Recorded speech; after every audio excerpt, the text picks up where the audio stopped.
And our movie begins with Captain Sinclair flying with her partner in the Afghan airspace. And before they knew it, a big-ass missile locks on their location, and they try to evade it as much as possible, but they both end up ejecting from their jets. The insurgents that shot them down see them landing with their parachutes and go to their area. Sinclair's partner is shot when he tries to take down some of the insurgents, but Sinclair, the very accurate marksman, takes out most of the insurgents, and she manages to get away from the hot zone. So she starts making her way through the Afghan desert. She tries to call for help, but nobody answers. But unfortunately, the Afghan insurgents, who know the territory so well, have been tracking her all along. And before she knew it, they've cornered her into this bizarre area where there was a Russian bunker. For a second there, she held her own with her AK-47, but this guy had a bazooka. And even though he missed her, she was not waiting for him to reload, and the bazooka blew open the door to the bunker, and since it was her only way out, she decided to get inside the bunker to hide. The bunker isn't really what you would imagine. It's not small at all. It's actually a big-ass bunker with like tunnels and stuff. And Sinclair gets inside and tries to navigate through it, but everything was written in Russian, and the place really gave off a creepy vibe. As she was going through the facility, she finds this photographic recording device which she takes, and meanwhile, as Sinclair was taking her tour, the insurgents have also made their way inside the bunker, you know, to kill her. And once they go down the tunnels and they start looking for Sinclair, they make it to a room where inside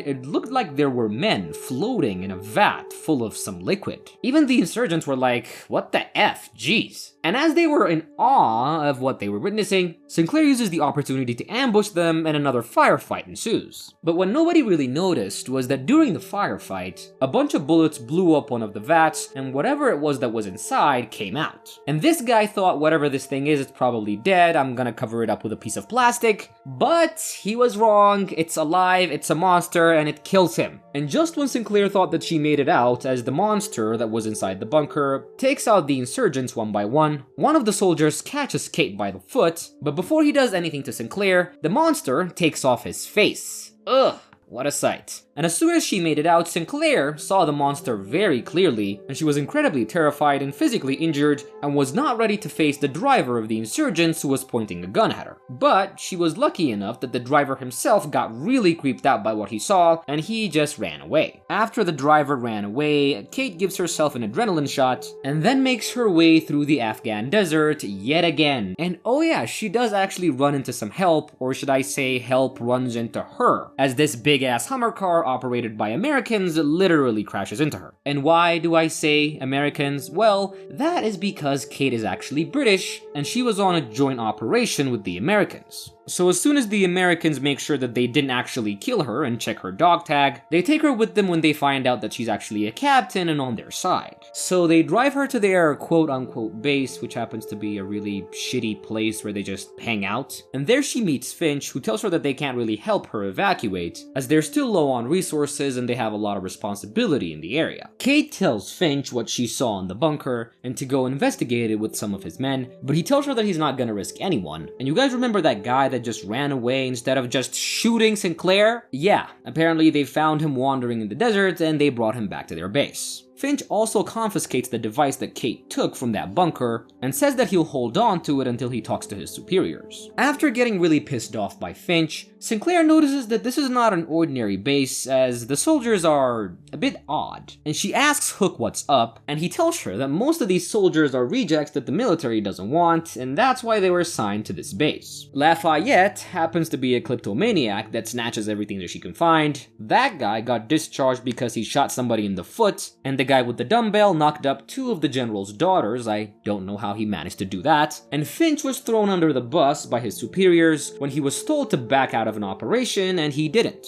And Hook was the person who was under Finch at the time, and they lost 2 men from their platoon. So basically, the base is a combination of military rejects. In a bit, Sinclair goes to the very small tent clinic to get patched up, and she describes what she saw at the bunker to some of the soldiers. Because of her photographic memory, or is it called eidetic memory? I really don't know which term is right. But anyways, because of her super good memory, she manages to write down something that she saw in the bunker, and that driver that was caught was also in the tent, and apparently he speaks both English and Russian, and he tells them that what she wrote says, "Do not open." The driver, whose name happens to be Kabir, corroborates Kate's story and tells them that whatever it was that she encountered inside the bunker was not human. And later that night, as the soldiers were patrolling, they were creeped out by the story, and they were very cautious, but none of that mattered, as the monster that was inside one of those vats makes it to the base. The monster, or should I say monsters, start taking out the soldiers one by one. It's nighttime, they can't see shit. Even though they do have night vision goggles, the monster was super fast, and it was also almost impossible to kill. One of these monsters gets inside the tent where Sinclair and Kabir were staying, and it almost got Sinclair before Kabir cut off its tongue, I assume, with a machete. But none of this really mattered, as the monsters were very fast and strong, and the soldiers were outnumbered. They hold together at the trenches, and Hook instructs Lafayette and the rest of the soldiers to fall back to the armory, while he and the others go to save Finch. Lafayette and the rest of the soldiers find out that the armory is actually empty. Well, not really, it actually had toilet paper, but they can't really use that to fight monsters. And considering the fact that they don't have a lot of ammo and they don't have anywhere else to go, everyone who survived the attack gets inside the armory and locks themselves. So come daytime, they get out of the armory, and they find out that the soldiers that were killed were taken away by the monsters. And lucky for them, there was one monster that they killed that was just left there, and they take the body inside their tent and they try to figure out just what's going on. Hook instructs Wilkes, who happens to be a doctor, to cut open the monster and figure out what this thing is. And after a really grotesque scene of cutting open the monster's body, Wilkes discovers that the internal organs of this thing is actually human. And as everybody was incredibly confused as to how a human being looks like that, Finch wakes up and explains everything. Apparently, decades ago, there was something that landed from outer space around that area, and the Russians discovered it first and found it to be an alien spacecraft. And the Soviets at the time managed to fuse human DNA with alien DNA, and that is how you have this thing. And it's because the spaceship landed near Afghanistan that the Russians made up a bunch of reasons to invade Afghanistan, as the Soviets wanted the alien technology all for themselves. And you know how we, the audience, and everybody in this tent